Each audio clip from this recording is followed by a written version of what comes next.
The first thing you learn living on the water This can't be is that happening. silence isn't the absence of sound. It's layers of it. At 5:12 a.m., before the sun clears the line of condos across the inlet, my place smells like salt, espresso, and varnished teak. The air comes in cool through the screen door and lays itself across the hardwood like a thin sheet. Somewhere out past the breakwater, a buoy bell taps a slow rhythm. Metal on metal, patient as breathing. I bought Unit 14 at Harbor Point in late 2022 for $2,650,000. 2 stories, 2,910 square feet, 3 bedrooms that face east, so the morning light hits the walls like it was poured there. Downstairs, the living room opens to a patio of poured concrete that stays cold even in July. It's the kind of cold that keeps you honest when you step out barefoot. But that wasn't the real purchase. The real purchase was Slip Sea 17. 62 feet of deep water berth inside the only protected harbor on this stretch of coast that can handle a boat over 50 feet without begging the tide schedule for permission. It came deeded to the unit, tied to it like a wedding ring, because the developer knew the truth. The slip was worth more than the living room. If you've never priced private marina slips in a tight harbor market, here's the blunt math.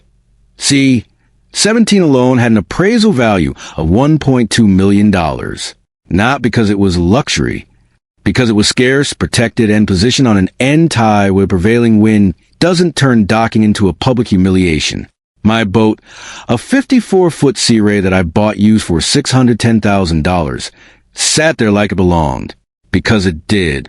Most mornings, I'd walk down dock, see with a mug warming my palm. The boards were gray composite, but they still held the night's chill. The power pedestals hummed faintly. A heron would stand at the edge like it was in charge of permits. And I'd do the same ritual my grandfather taught me when I was a kid on freshwater. Touch the cleat, check the line tension, run my fingers along the knot. It sounds small. It isn't.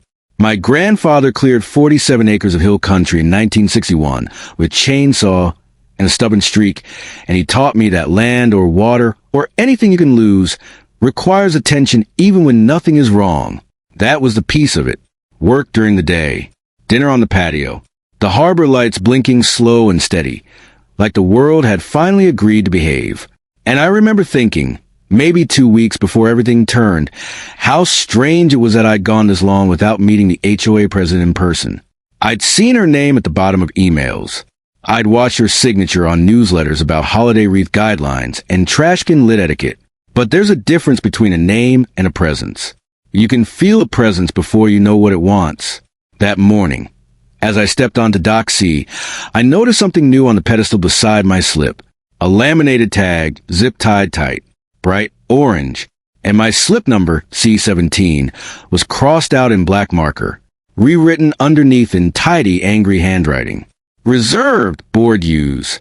I stood there longer than I meant to, just listening. The harbor was waking up. A distant diesel rumble. The slap of small waves against pilings. A gull arguing with something it couldn't win against. That tag didn't belong. It wasn't an official marina placard. No logo. No date. No permit number.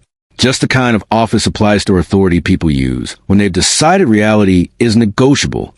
I reached out, pinched the laminated edge, and tested the zip tie with my thumb. It was pulled tight enough to bite. Behind me, footsteps came down the dock. Fast, decisive, like they were chasing a thought. "Excuse me." A woman's voice. Mid-50s, maybe. Crisp. The kind of crisp that comes from never having to repeat herself twice. I turned. She was dressed like the weather owed her something. White linen blouse. Gold necklace. Sunglasses that hid her eyes but not her intention. Her hair was lacquered into place, and she held a clipboard the way some people hold a steering wheel. Like it's proof they're in motion. "You must be the new owner of Unit 14, she said. I'd owned the unit for over a year, but I let that pass, because the first thing you do when someone shows up looking for a fight is let them speak until they show you exactly what kind of fight it is. "That's right," I said, calm, measured. She nodded once, like she confirmed a suspicion. "I'm the HOA president," she said, "and I'm here because there's been a reassignment." "A reassignment of what?" I asked, even though my eyes were already on the orange tag. She lifted her clipboard and tapped it with a manicured finger. Slip C, 17 is no longer designated for your use, she said, effective immediately. I stared at her for a beat, not because I didn't understand the words, but because I wanted to make sure I'd heard the audacity correctly. I have a deeded slip, I said. It's part of the unit. She smiled like I'd said something adorable. You have a license to use the Marina facilities, she corrected, and the board has voted to restructure access based on community needs. Community needs, I repeated softly. She nodded again, satisfied. There's been increasing demand from board members for short-term access, she said. So we're implementing a rotation system. You'll be assigned a new slip within 30 days. Within 30 days, I said, tasting the number. Where am I supposed to put my boat in the meantime? She flipped a page. There's a municipal marina 3 miles north, she said. They offer transit slips at market rate. I waited. She didn't blink. And just so you're aware, she added, your boat's hull color is not compliant with our updated marina aesthetic guidelines. I actually looked at my boat. It was navy blue, factory finish, polished weekly. What guideline? I asked. She raised the clipboard like a judge presenting a sentence. Section 8.14, updated last quarter, she said. All vessels visible from promenade must be white, ivory, or light gray. You have 14 days to repaint or wrap. Failure to comply is a $650 per day fine. I felt something cold settle behind my ribs. Not anger. Not yet. More like a careful internal silence. The kind you get right before you decide how far you're willing to go. I didn't receive any notice of that change, I said. We emailed it, she replied, and posted it in the clubhouse. The clubhouse I don't use, I said. She shrugged, a gesture that said, your inconvenience is not my problem. Then she leaned slightly closer, lowering her voice like she was doing me a favor. Also, you need to vacate C-17 by 5 p.m. today, she said. If the vessel remains, it will be subject to tow at your expense. Tow-out fee is $4,800. Storage is $210 per day. There it was, a dollar amount, a timeline, a physical demand, the script, the squeeze. I kept my face still. I'm not moving it, I said, evenly. Her smile tightened. You don't have a choice, she said. The board has authority. I looked down at the orange tag again, then back up at her sunglasses. What's your name? I asked. She hesitated, just long enough to reveal that she hadn't expected to be asked. Then she said it, and I won't repeat it here, because the name isn't the point. What matters is how she said it, like it was a credential. Behind her, farther down the dockmaster, Eddie, had stopped walking. Eddie had worked this marina since before Harbor Point existed. Sun-brown skin, old hands, and a face that had seen enough storms to respect paperwork. He gave me a look that said, this isn't right. I nodded barely. Then I turned back to her. I'm going to need that in writing, I said. She lifted the clipboard. It is in writing, she said. Right here. No, I said. I mean mailed. Certified. With the specific authority cited. Recorded documents, not clipboard notes. Her posture changed. People like her don't like being asked for foundations. They prefer conclusions. You'll get a formal notice, she said, but you should consider this your warning. I nodded once. Okay, I said, send it. She looked at me like she was trying to read whether I was bluffing or stupid. Then she pointed at my boat. Move it by 5, she said, or it gets towed. And she walked away, heels clicking softly on composite boards, like she owned the dock beneath her feet. Eddie waited until she was out of earshot, then came closer. That slip's yours, he said quietly. Everybody knows that. Apparently not everybody, I replied. Eddie's mouth tightened. She's been saying the marina is community property now, he said. Been leaning on people. Most of them just move. I stared out at the harbor mouth, where the water darkened toward open sea.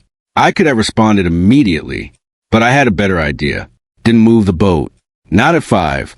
Not at sunset. Not when the promenade lights clicked on and the couple started strolling with wine glasses and small dogs that looked offended by wind. Instead, I went upstairs, unlocked the cabinet in my office, and pulled out the folder my closing attorney had given me when I bought the place. It was heavy in a way that felt almost comforting. Paper has weight. Paper has edges. Paper does not care who's wearing sunglasses on a dock. I sat at my desk. The harbor outside my window turned the color of old steel, and I opened the folder like I was opening a memory. Warranty deed, title insurance policy, plat map, Harbor Point Declaration of Covenants, Conditions and Restrictions, CC and RS, recorded in the county clerk's office with a document number and a date stamp that looked like it had been punched by someone who hated fraud.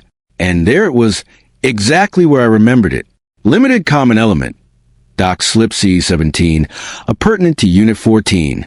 Appurtenant, a word that means attached, running with the land, not optional, not a favor. I read it twice anyway. Then I did something I hadn't done since law school classes I never finished. I started making a timeline, because people like her count on the fact that most of us live day to day. They count on you being tired, busy, embarrassed, unwilling to turn your kitchen table into a war room. I'm not wired that way. My grandfather used to say, if someone wants what's yours, they'll start by acting like it was never yours to begin with. I poured another coffee and started with the first escalation. The next morning, the orange tag was still there, but now there was a new addition, a chain looped through the cleat on my finger pier, locked with brass padlock. A simple thing, a small thing, a child's idea of control. I stood there and listened to the lock click softly in the wind as the dock shifted. Then I took a photo, zoomed in on the lock brand, and texted it to Eddie with one line. Did the Marina install this? Eddie replied in under a minute. No, that's not ours. That was escalation number 1. Not a policy change. Physical interference. I didn't cut the lock. Not yet. Instead, I called the management company number listed on my HOA statements and asked the property manager. A young guy answered, voice already tired. I said, calm as I could manage, hi, I'm calling about a limited common element assigned to my unit that the HOA is attempting to reassign without authority. Silence. Then, can you email me your concern? I can, I said. But first I need to know if the board has recorded an amendment to the declaration with the county. More silence. Then the sound of typing, like he was searching for a script. I don't know, he admitted. Okay, I said. Find out. I hung up and made another note in my timeline. Because here's the thing. When someone starts moving fast, you slow down. You slow down so you can see what they're counting on you not seeing. And what you didn't know, what I hadn't told anyone yet, was that my purchase included something else besides a slip. It included a title policy from a firm that hates losing.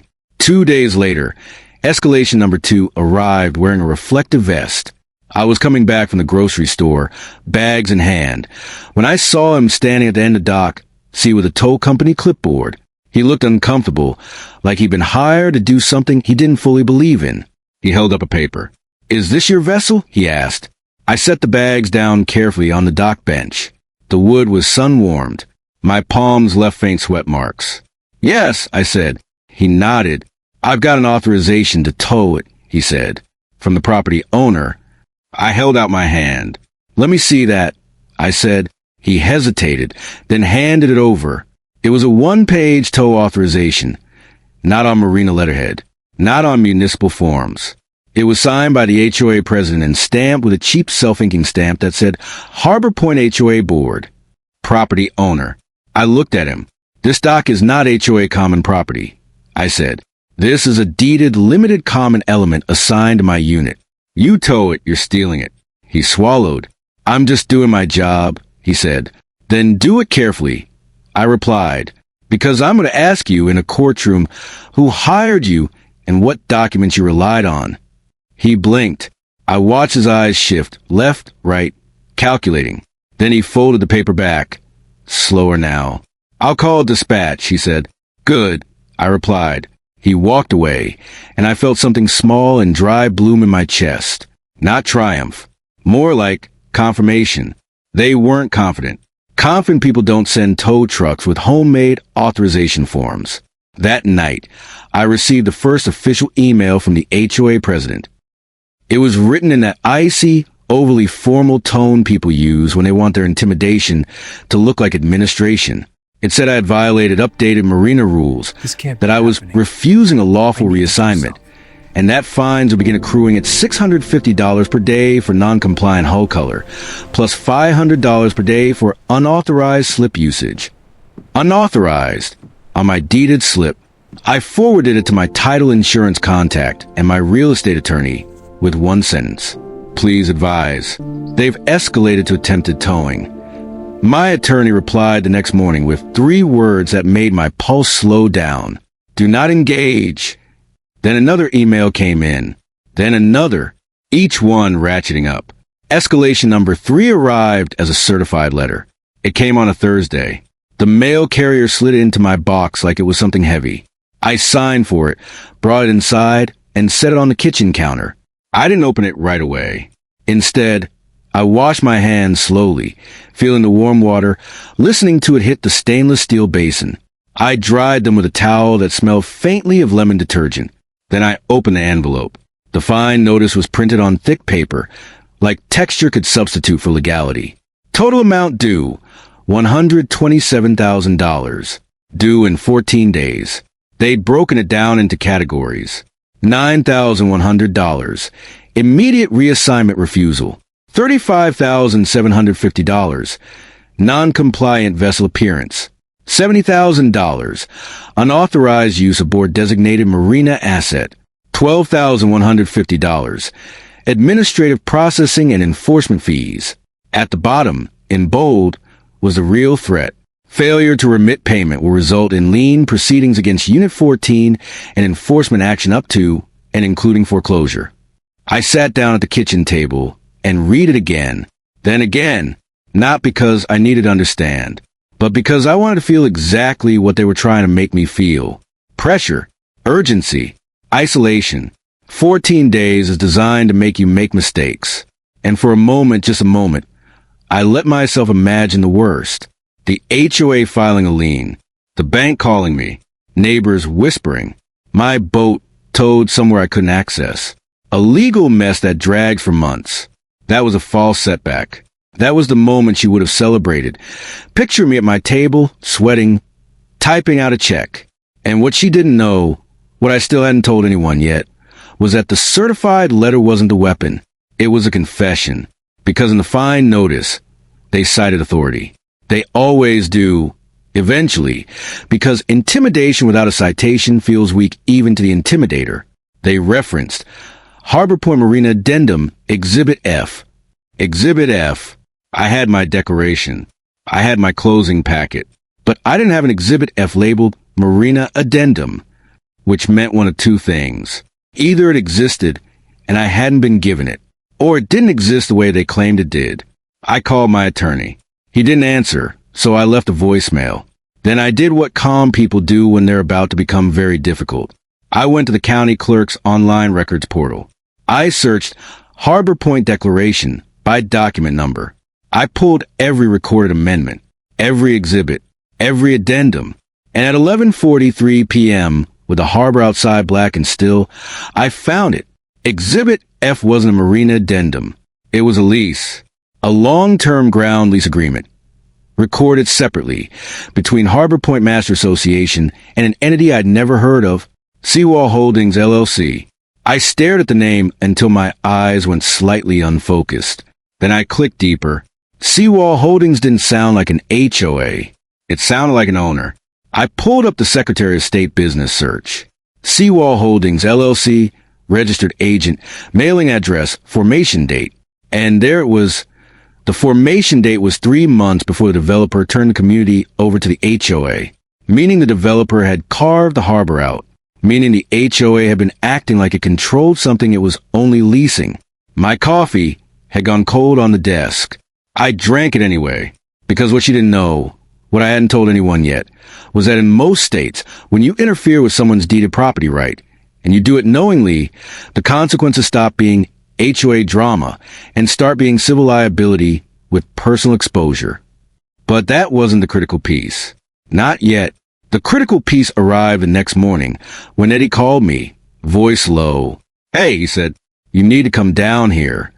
I was there in 6 minutes. Eddie met me near the Marina office, where the smell of fuel and salt lived permanently in the air. He handed me a printed email. Not mine, not the HOA's. It was from Seawall Holdings asset manager to the HOA president. 2 lines stood out like a flare. Then I clicked deeper.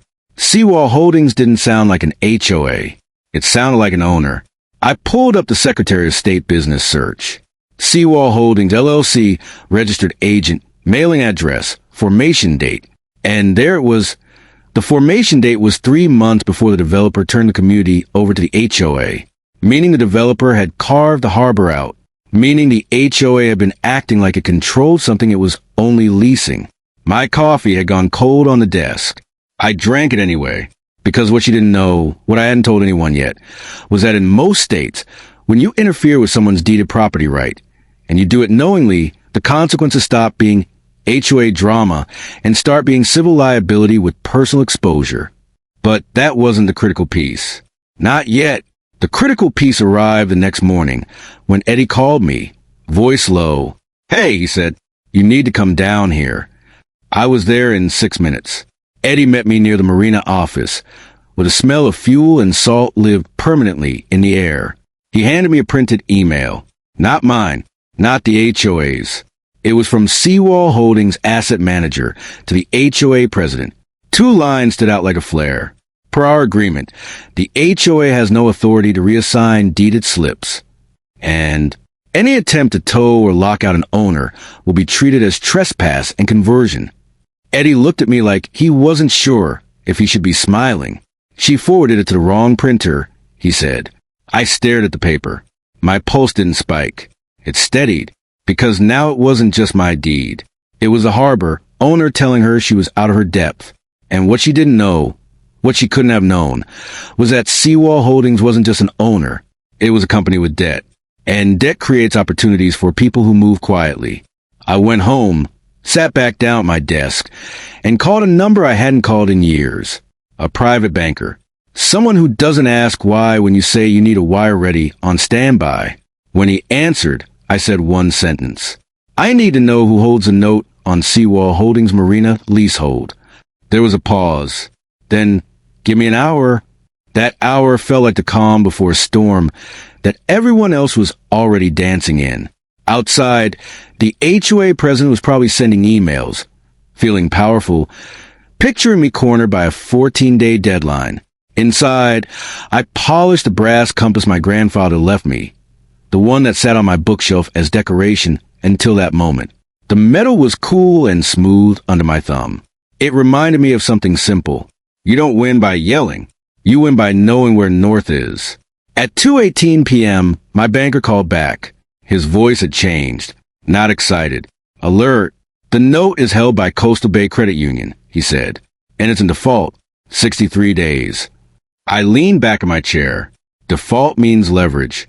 Default means a person who thinks they own something is often renting it from the clock.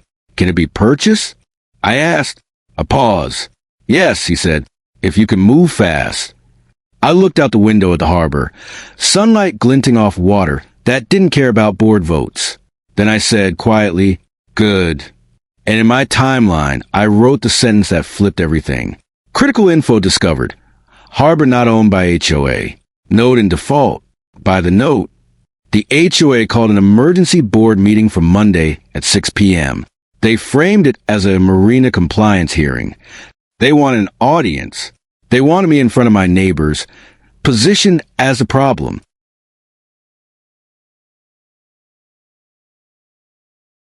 I showed up early, not because I was nervous, because I wanted to watch the dock the way my grandfather watched the tree lean, before a storm, looking for movement that didn't belong. The meeting was held in the clubhouse, glass walls facing the promenade so everyone walking by could see the performance. Inside, the chairs were arranged in neat rows, like a small courtroom run by amateurs. The HOA president sat at the front with 2 board members and the property manager. A stack of papers beside her, a microphone that wasn't plugged into anything. When I walked in, her head tilted slightly, as if she was savoring the moment. I sat in the second row, centered, and placed a folder on my lap, not the whole closing packet, just one slim, heavy set of documents. The folder had a clasp that clicked when I opened it, a small sound, a sensory pause. That click cut through the room better than any gavel. Neighbors filtered in. Eddie stood near the back, arms crossed. A couple of boat owners whispered to each other, eyes darting between me and her. She waited until the clock hit 6 o'clock, exactly. Then she began. She spoke about order, fairness, equal access. She spoke about community assets, like she was reading from a script written by someone who'd never read a deed in their life. Then she looked at me and said, with that controlled smile, "You've been given multiple opportunities to comply." I nodded once, slowly. She continued. She read out my fines, $127,000, like she enjoyed number. She mentioned foreclosure, like it was a weather forecast. Then she said, "The board's position is final." And that's when I stood up, not abruptly, deliberately. I felt every eye on me as I lifted my folder and walked to the front. The room was quiet enough that I could hear the faint buzz of the clubhouse refrigerator behind the kitchenette. I stopped in front of her table and set the folder down. The documents inside were crisp, clean, the kind of paper that comes from institutions that don't play games. She looked at the folder, then up at me. "What is this?" she asked. I didn't answer immediately. I opened the folder and slid one document forward, an assignment agreement, then another, a certified copy of a recorded instrument, then, last, a letter on credit union letterhead, signed in ink. I let the silence stretch. 1 second, 2, 3. People shifted in their chairs. The HOA president's smile started to twitch at the edges. "What is this?" she repeated sharper. I placed my fingers lightly on the top page and pushed it toward her. Her eyes dropped to it, and for a moment, the only thing moving the room was her gaze, scanning left to right. I watched her throat, the small swallow, the way her jaw tightened as she hit a line she didn't expect. Her sunglasses were off now, and I could see it. The exact moment comprehension tried to form, and her mind rejected it like a bad taste. "What?" she started. I leaned in slightly, close enough that only she could hear the calm in my voice. "I think you'll want to read line 4 of that document very carefully." Her eyes snapped back down. Line 4. It stated, "Coastal Bay Credit Union hereby assigns all rights, title, and interest in the Seawall Holdings, LLC note, and associated security instruments to Harbor North Acquisition, LLC. Harbor North Acquisition, LLC, my company, formed on Friday, filed and confirmed by the state before lunch." And the next page, the recorded instrument, showed the security interest, the lien, the control, meaning one thing, plain as daylight. I didn't just own a slip. I now controlled the debt that controlled the harbor leasehold. The HOA president's face went pale in a way makeup can't hide. Her mouth opened slightly, then closed again. She tried to laugh, but it came out as a dry exhale. This doesn't have anything to do with the HOA, she said, voice thin. I nodded. "You're right," I said. "It doesn't." I let that settle. Then I slid the next document forward. A notice of default and intent to enforce rights under the security instrument. Addressed to Seawall Holdings, with a copy line addressed to the HOA president. Her name, her address. The scope of her mistake was beginning to bloom around her like cold water. She tried to recover. She straightened her shoulders. "This is intimidation," she said louder now for the room. "We have authority over the Marina under our governing documents." I turned slightly and addressed the room. Not her. "My slip is a limited common element pertinent to my unit," I said. "That's in the recorded declaration. It's not optional. It can't be reassigned by a board vote." Murmurs. I continued, still calm. "The HOA doesn't own the Marina," I said. "It leases access under a recorded agreement with Seawall Holdings, and the lease explicitly states the board has no authority to interfere with deeded slips." I looked back at her. And you locked my pier, attempted towing, and issued $127,000 in fines under authority you don't have. The HOA president's hands were on the table now. Fingers splayed like she needed friction to stay upright. Her voice cracked just slightly. Even if that were true, she said, you can't just buy a harbor. I smiled small and dry. I didn't buy a harbor, I said. Not yet. I tapped the letter from the credit union. I bought the note, I said, which means I bought time, leverage, and the right to enforce. Her eyes flicked to the neighbors, searching for support. But people were looking at her differently now, because everyone in that room knew what it meant when someone says foreclosure and doesn't sound dramatic about it. Then I added, almost gently, you've been sending me threats about liens, I said. Meanwhile, your access to this marina is tied to a leasehold that's 63 days past due. Her lips parted. No words came, just silence. And in that silence, you could almost hear the weight of her choices hitting the floor one by one. She made one last attempt. She lifted her chin and said, the board will consult counsel. I nodded. Please do, I replied, because my counsel will be contacting you tonight. Then I gathered my folder, clicked it shut, another small, sharp sound, and walked back to my seat. The HOA president sat frozen, staring at the documents like they were written in a language she'd never bothered to learn. And what she realized, finally, was the scope of what she'd done. She hadn't bullied a homeowner into moving a boat. She'd interfered with deeded property rights while provoking the person who now held the leverage over the harbor itself. Consequences don't always arrive with sirens. Sometimes they arrive in envelopes. The first consequence landed the next morning at 9:07 a.m. My attorney filed for a temporary restraining order, an emergency injunction, based on documented interference with a deeded limited common element, attempted conversion of personal property, and threats of unlawful lien enforcement. Attached exhibits included photos of the orange board use tag, the padlock on my cleat, the tow authorization form, the $127,000 fine notice, and, because I like clean endings, a copy of the Seawall Holdings email that he printed, the one where the actual harbor owner told her to stop. The court granted the TRO within hours.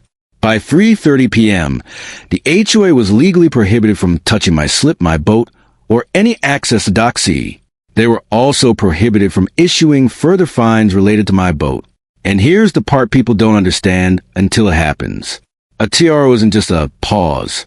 It's a judge looking at your behavior and saying, this is serious enough that I'm stopping you right now. That changes the air in a room.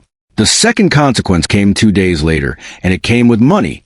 My attorney filed a demand for reimbursement of legal fees under the governing documents and state statutes governing HOA overreach. The HOA's counsel, because yes, they hired counsel fast, sent back a short response that tried to sound firm. We deny wrongdoing. But they also asked, in the same breath, if we were open to discussion. That's attorney language for, we see the cliff. Then the third consequence hit, and it was the one that started turning neighbors into witnesses. A notice went out to all homeowners, sent by the management company under direction from counsel, stating that the Marina compliance hearing had been canceled due to pending legal action. Canceled, not postponed. Canceled. People started talking on the promenade the way they do when the person who acts untouchable suddenly looks touchable. Eddie told me boat owners were asking questions. Is it true the HOA doesn't own the marina? Is it true she tried to take your slip? Is it true there's a court order? And I didn't gloat. I just nodded and let the truth do what truth does when it's documented. The fourth consequence was financial, and it landed like a slow avalanche. The HOA had issued a $127,000 fine notice. That wasn't just intimidation. That was a number they put in writing, which meant it was discoverable, which meant it was evidence of bad faith. My attorney amended the complaint to include damages and requested attorney fees. We also put the HOA's insurance carrier on notice, because when an HOA board acts outside its authority, carriers get nervous. Very nervous. The HOA president didn't understand that. People like her think the HOA is a shield. In reality, it's a spotlight. If you act within authority, you're protected. If you don't, you're exposed. The The fifth consequence came through the email, and I'm going to read it the way I heard it in my head when it arrived, because it deserves that. Subject: Harbor Point HOA, Council Correspondence. Body: Dear Mr. Shazib, we represent Harbor Point Homeowners Association. Our client acknowledges receipt of the temporary restraining order entered on date. Effective immediately, the association will comply fully with the court's order, including but not limited to removal of any locks, tags, or barriers associated with slip C-17, cessation of any towing attempts, and suspension of all fines and enforcement actions related to your vessel. Additionally, our client agrees to remove the board-use designation and restore access to Dock C without interference. This correspondence is not an admission of liability. However, our client is willing to engage in settlement discussions to avoid further escalation. Sincerely, Billy. I read it twice, not for the legal disclaimers, for the phrase, restore access without interference. Because that's what I wanted from the beginning. Not revenge, not drama, just my life back. But she had pushed past that exit, and now the road was one way. The sixth consequence was reputational, and it happened in the most HOA way possible. A recall petition. Someone, one of the quiet neighbors, the ones who smile and say nothing at meetings, started collecting signatures to remove the HOA president for breach of fiduciary duty. I didn't start it. I didn't have to. All I had done was say no, then prove I had the right to say it. Turns out, a lot of people had been waiting for someone to do that. Within 10 days, the petition had enough signatures to force a special meeting, and the HOA president started unraveling. You could see in the way she walked the promenade now. Faster, shoulders tight, phone pressed to her ear like it was oxygen. Then, because consequences like to stack, the seventh consequence arrived from a direction she never considered. Seawall Holdings. Remember them? The actual harbor leaseholder? They sent a formal notice to the HOA, this time by certified mail, stating that the HOA's interference with deeded slips constituted a material breach of the lease agreement. And material breach isn't a scolding. It's a lever. They demanded a cure within 10 business days, including written assurance that no board member would attempt reassignment, towing, lockout, or fine issuance related to slips. If not cured, Seawall Holdings reserved the right to terminate Marina access under the lease. Translation: the entire community could lose Marina access because one person wanted to play queen. Neighbors started looking at her like she'd lit a match near a fuel tank. Then came the eighth consequence, the one that made her knock on my door. It was a Friday evening, just after dusk. The harbor lights were coming on one by one. Soft halos reflected on water. I heard the knock and opened the door. There she was. No sunglasses. Hair less perfect. A different kind of stiffness in her posture. One that wasn't confidence. It was fear trying to dress itself politely. "Can we talk?" she asked. I stepped onto the threshold, but didn't invite her in. The air smelled like low tide and someone's grill starting up down the row. She looked past me into my living room, as if she expected to see something that explained me. Then she said carefully, "This has gotten bigger than intended." I waited, her lips pressed together. Then she tried again. "I didn't realize the paperwork was structured the way it is," she said. "We were advised." "By who?" I asked. She hesitated. That hesitation told me everything. No one advised her. She just assumed. "I'm willing to withdraw everything," she said quickly. "The fines, the reassignment, we can put behind us." I nodded, slow. "That's already in writing," I said. "From your attorney." Her face tightened. "What do you want?" she asked, voice small but edged, like she hated needing to ask. I kept my tone even. "I want the board to follow recorded documents," I said. "And I want you to stop using the HOA like it's your personal toolkit." She swallowed. "And the harbor?" she asked. There it was, the fear underneath, because she'd heard what I'd done and she couldn't unhear it. "The harbor isn't the HOA's," I said. "You know that now." She looked down at her hands. Then she tried to bargain.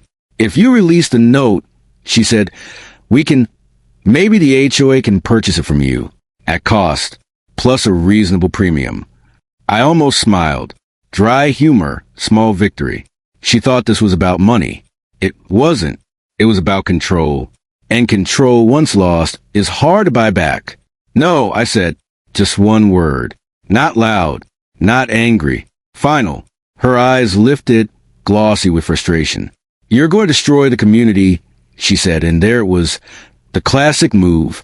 Make me the villain. I leaned slightly closer, voice quiet enough that she had to listen. I didn't lock my own slip, I said. I didn't send myself a $127,000 fine. I didn't try to tow my own boat. You did. Her jaw trembled. Then she said, almost pleading, please. I let the silence sit for a moment. Then I said calmly, you should talk to your attorney, I replied, and you should prepare for the recall meeting.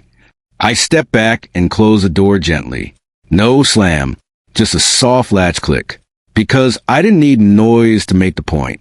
The ninth consequence came in court. At the preliminary injunction hearing, the judge didn't raise his voice. He didn't need to. He looked at the HOA's counsel and asked a simple question. Where, specifically in the recorded declaration, does the board have authority to reassign a limited common element appurtenant to a unit? The HOA's attorney shuffled papers. Silence. He tried to pivot to community rules and aesthetic guidelines. The judge stopped him. That's not what I asked, he said. Then the judge looked at the fine notice and asked, and on what authority did the board issue $127,000 in fines in 14 days? More paper shuffling. More silence.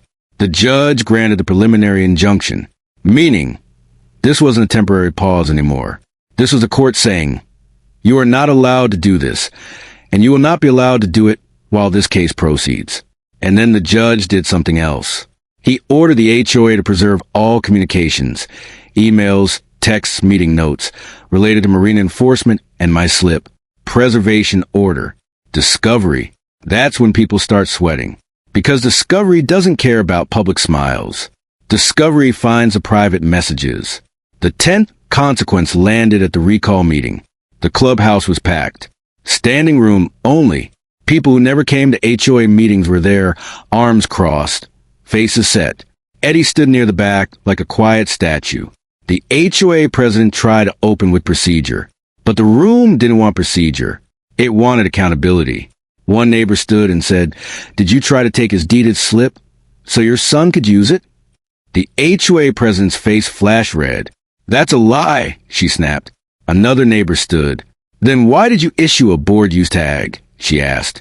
Why did you lock it? The HOA president looked around, searching for a friendly face. She didn't find many. Then the property manager, looking like he wanted to evaporate, confirmed the HOA had no recorded amendment granting such authority. And the vote happened. She was removed. Just like that. No sunglasses. No clipboard. A simple majority. People clapped, but not in celebration. In relief.